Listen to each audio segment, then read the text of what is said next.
is January 2026. I know, New Year's resolutions. I heard today, I think I saw 3 ads, every single one of them, New Year, New Me. Yeah. And then it was followed by a gym membership or Right. Weight Watchers or something like that. I gave up on those a long time ago. So we actually just got done a planning session, and something came up, and I wanted to bring it up. I know we were talking about marketing and things to do this year, everything else, but you brought up a great point. I know which one it was that triggered you. What? It was the median age of a first-time home buyer. So last year, the median age, that means half, right in the middle. Yeah. Right? Median age of a first-time home buyer last year was 40 years old. That is unbelievable. When did you buy your first house? How old were you when you bought your first house? Let's see. I was 20. God, that's going to tell my age. Probably 31. Oh, I bought my first house, I think it was 25. Really? 20, maybe 24. I'm a late bloomer. Yeah. I don't know. I don't know what I would be. No, we bought the first house from my wife's grandparents. Didn't have kids. Kids were, I think, 2 years later. So that's 25. No, you're right. I was 20. It puts me at like 27. Yeah, I just pulled up. So I'm using the NAR does every year. They do a profile of a buyer and a seller, right? Yeah. And they just did highlights. And as we're chatting, I'm just looking at this chart here. Listen to this. This is kind of fascinating to me.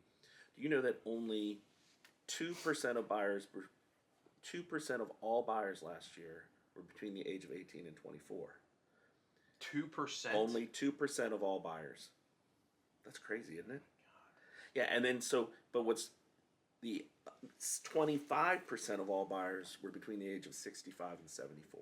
So is the elephant in the room is that we start talking about income and affordability and everything else? I don't want to get into that. I know. Are we? That's a long conversation. But I also learned that you don't want to hear this either. But last year, 30% of the buyers last year, 30, were all cash. Oh, I can believe that. Yeah, 100%. But I think a lot of that comes from equity from selling, house. Sell another house somewhere else. And I swear, some of these people must be cashing out long-term investments, things like that, and paying cash. I mean, because you've got it used to be if your interest rate was 4 and 5%, a good financial planner would tell you finance the home. Right. Your investment will more than cover your mortgage payment, and you'll stay vested. Right. Now with rates, well, we touched 7.5%, 8% a year and a half, 2 years ago. Yeah. So. Well, a direct result of that too. Another stat was several years ago, the average person stayed in their house 7 years on average. Yeah. Now it's 11. So, and that's probably a direct result of those lower interest rates. It used to be I would tell people the average life of a mortgage, when it comes to interest rate or refinancing was 6-7 years. Yeah, that's exactly what it is. So that means that's probably up to it might be even longer now, as long as rates stay up. Well, I guess it's probably the same with that 11-year thing, staying in the house. But you still have people refinancing later on to go to a 15. You have people doing a home equity line and then consolidating. We're still seeing an increase in values. Yeah. So it's not like our market has tanked. No, not at all. So that brings me to another point, and this is not anything we talked about today, but earlier this week. FHA loan limits. Oh. So we get into that? I'm all about it. Let's do it. So FHA loan limits used to be $1.2 million. Roughly, in Calvert. In Calvert County. Yeah. They are placed, counties are put into MSAs, which basically categorizes them for housing values. They're like metropolitan areas. Correct. Right? Correct. So what they did, they took Calvert County out of the Washington, D.C., Alexandria MSA and put it into the same one as St. Mary's County. That's right. Therefore, reducing it down into the 500s. Yeah, and I've had arguments about this for the last few years. I've kind of been fighting this battle kind of by myself for the last few years. And I've been screaming as much as I can. Unfortunately now, it may actually be a help for St. Mary's that Calvert's going through this, right? So I think it's something that we're going to have to address and deal with. Those FHA limits, it's the most arbitrary thing I've ever heard of in my life. Someone somewhere says, oh, we're going to set it at this amount, right? There's no real number, no real magic science to it. There can't be. Right. If there was, they wouldn't drop it from 1.2. 1.2 Yeah. to 500 and something, right? So let's dummy this down, because I have a lot of people telling me now that if you're going to do this, put information out. I'm sure there's people. Let's hope there's people watching this and they're going, "Who the hell is an MSA? What are y'all talking about? Right. What does this mean for me? Right. I'm buying a house." So used to be, and we still see this. A lot of buyers come to us say, "I want to do an FHA loan." Everybody tells me I need to do an FHA loan. Yeah. Well, okay, that's a great loan, but it has a specific purpose. So That's right. if you're not a first-time home buyer and you don't have 5% to put down, which we can get into this whole, you don't have to have 20% to buy a house, but if you don't have a lot of money to put down, FHA is a great product. Lower rates, government-backed, very secure. It is. It absolutely is. And it has a lot more flexibility when it comes to debt ratios, credit scores, and qualifying. Well, fundamentally, the establishment of FHA originally was designed to get people in home ownership. Right. That's what it was made for. The whole program was to make it easier for people to get loans. Right. Instead, now it's made it a little bit more of a challenge in some cases. But and really is so. Here's what I keep going back and forth with: is it really a big difference? I mean, how many people are sitting there going, "Oh, so let's make this layman terms. If I was looking for a $700,000 house last year in Calvert County, and I still haven't found one, and my only option for a loan is FHA, right now you got a problem." Right. Well, that was my argument in St. Mary's County. Yeah, I mean, my problem was Lexington Park, for example. It doesn't qualify for a USDA type loan, which, by the way, is another loan program with zero money down, Right. trying to be Government-backed. government-backed program. That's controlled by an area, and that area is excluded from from USDA. Right. So your only options are a VA loan, which would be no money down, right? If you're a veteran, great program. But then a conventional financing and FHA limits, which are restricted, so having that dollar volume less, which basically has a negative effect on pricing over term, right? Right. So you're basically driving down pricing over time. And I have a huge problem with that, and especially in an area like that, where you have no other options. Sure. And so you have to have whatever your minimum conventional down payment is, or be a veteran. Which we're lucky in this area. We have a We have lot. a lot of veterans. We We're do. in the middle of 3-4 military bases. We do. Pentagon, DC, everything else. I mean, then I would pose the question, are you negatively affecting them because you're going to be driving prices to a little bit down because you're not having an option for FHA buyers? I think the big thing, especially in the last 4 or 5 years, since COVID, Yeah. since everything went crazy, Yeah. you talked about cash buyers. We're not talking about the number of people that don't pay cash for the entire house, but put 20, 30, Right. Yeah. 40% A lot of down. money down. I mean, I haven't seen numbers. I'd like to see it of the number of conventional loans in an area versus the number of FHA loans versus the number of VA. Right. I don't know if there's a lot of FHA loans. What do you do? Do you do a lot of FHA loans? I mean, do you see a lot Not of them here. That's what I'm thinking. Not here. Other areas, yes. Not here. So maybe the impact isn't as great as we thought, but what it does do is it minimizes options for the purchaser. So it is going to affect some people. Yeah. Is it a major? Oh my God, we're not. Right. Our lending is going to go away. We're not going to finance as many homes. The realtors are going back through their pipeline, going, "What? You can't buy. You can't buy." Right. Or you need to look somewhere else. You need to look somewhere else. Right. And that's all it is. I mean, the income limits for a lot of our programs, first-time homebuyer programs, grants, USDA, Right. all income relevant. If you make too much, you don't qualify. Right. They've been going up every single year. Yeah. It used to be we would tell people, "Well, you make too much money, you can't buy in St. Mary's. You gotta buy in Calvert." Now, I mean, a lot of people qualify both counties. Right. With the income limits. Right. So Then- probably one of those things. Yeah. Then are you going to end up moving? Hey, maybe you move across, county lines, or maybe not. I don't know. To see what you can. Maybe. Maybe. Right. Some people do. I don't know. So what else did you find in there with Yeah, no, I just was the scrolling. average age? This was interesting. This is median percent down payment by first time and repeat buyers. Oh yeah. That's an interesting Very good. one. So first time buyers generally brought 10% down. Really? That's what it says. First time buyers did. Okay. And then the next one, oh wait, that's all buyers. Let's see what all buyers say.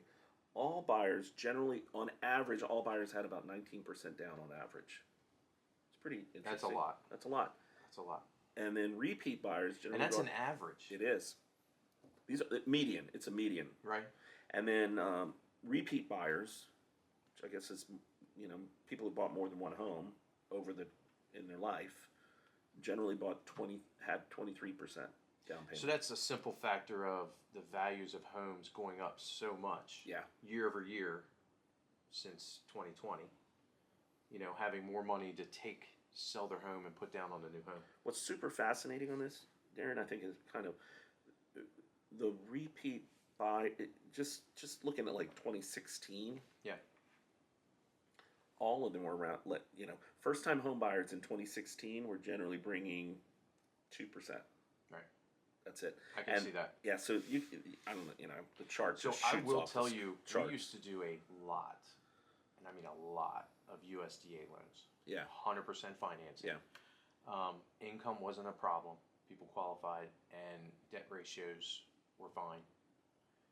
Now with increased home prices and increased rates, not a lot of people qualify for that program anymore. Right. Because they're very, I don't want to say strict, but they're restrictive of their ratios and what people can and can't use the loan for. And qualify. Yeah, I remember we did a ton of them, Darren, and they were great. It was a great program. I've done 3. I think I looked the other day. I think I've done 3 in the last year. Man, Everybody has money to put down, or they have to put money down because they don't qualify for USDA. Right. I remember it was such a great program because you'd get this. Sorry, back then the market was a little bit different, but not. It's changing still. But you get the seller to pay their closing costs. No money down. These people were They moving would in. get $1,000 back. They're moving in, getting money, EMD. yeah, right. And we money give back them a check at closing. for their EMD. Yeah. And they're like, "What? How does this work?" I'm like, "Congratulations. Yeah. Here's your keys." Winner, chicken dinner. I know. We just don't. There's not a lot of that anymore. No. It's not a lot. Yeah, I mean, I don't know. In some ways, it's sad, but it's also that we work harder, right? I mean, I'm not trying to toot our horn here, but we have to work harder for each one of the deals for each one of our clients to get the best deal possible. Correct. And so, and whether you're a first-time home buyer or repeat, it's different for everybody, And we have to know who we're working for. And it's more time up front to figure out what program somebody qualifies for. Yeah. We're fortunate here that we offer a multitude of programs. There's not many things out there that people go, well, what about this program? I go, oh yeah, no, we don't offer that, or I never heard of it. Right. If it's out there, and it's reputable, we have it in our toolbox to offer. Yeah, and I mean, see, that's one of the arguments I have about this FHA change. It really does minimize the options for people. That's really what it does, right? Yeah. And I'm not so. I don't. I guess I've had time to think about it. I'm not so upset that they did it. I guess I'm baffled of why now. We're not in a declining market, right? It's not like home values are going down. Right. Incomes are just the same. Right. And you're kind of pulling that rug out from some people and going, well. Yeah, and it was unexpected too. Why nobody not kind of years knew. ago? Hey, nobody knew it was happening either. Right. It just kind of all of a sudden you guys. All these as an outsider, all these social media posts are popping up that say. And honestly, everybody thought it was a mistake. Right. It can't be. Right. It can't be. I did too. You're talking $700,000 decrease. Yeah. Still think it might be a mistake, but that's. We actually get confirmation from FHA. Like we start firing off emails, and they came and said, "Yep, it's moved." Why was it even there in the first place? Right. I guess why. Right. Well, VA did away with that kind of thing recently too, didn't they? Like they have like one number now. Is that correct? Like the last. So few years? there's still jumbo. There's conforming, non-conforming rates, everything else. Jim, our Jim Moran. But there we go. Hotline. Yeah, I know. Stop videoing. Yeah, so we'll cut that out. But no, I mean, there's a multitude of options depending on the county and loan limits and everything else. But you can go above it. There's ways above it. Yeah. There's financing options above it. Everything else. Yeah. It's not a hard stop. Whereas FHA, if you're above that loan limit, you actually have to pay the money down to get your loan limit Okay. So your down payment increases. Oh, right, I think I knew this, Instead yeah. of 3.5% down, you're putting whatever it is. The difference The between difference. You can only finance up to that loan limit, including the funding fee. yeah, that's kind of awful. I mean, it's like when they changed GFE to a CD and LE and everything else. We thought that was the worst thing in the world, Yeah, and now I it's know. like, it is what it is. Yeah, I mean, everything's No one cyclical. remembers the old. No, for sure. And and that's the thing about our business, that it's always changing, and the people who are, our job is to stay on top of that and know it for our clients, because the general public doesn't know that. They don't Right. have any clue. Right. And so we work hard at. I mean, I look at stats more than I ever would in my life for this kind of stuff, just to kind of know how it's going to impact the average buyer or seller in the marketplace right now. Sure. And I'm sure you have to know it too. Like when somebody comes in here, you're like, and that's why I just said earlier, like one of the things that I pride myself on, and I'm not, this is not a sales conversation here, but the first thing I do is, so what's your story? What are we doing? What are you trying to do? Right. What are you trying to accomplish? Are you bringing family in? You're moving family out? You want to be a first-time home buyer? You want to be a second-time home buyer? You got, divorce, wedding, babies. What is the situation? What's happening? What life change has brought you here?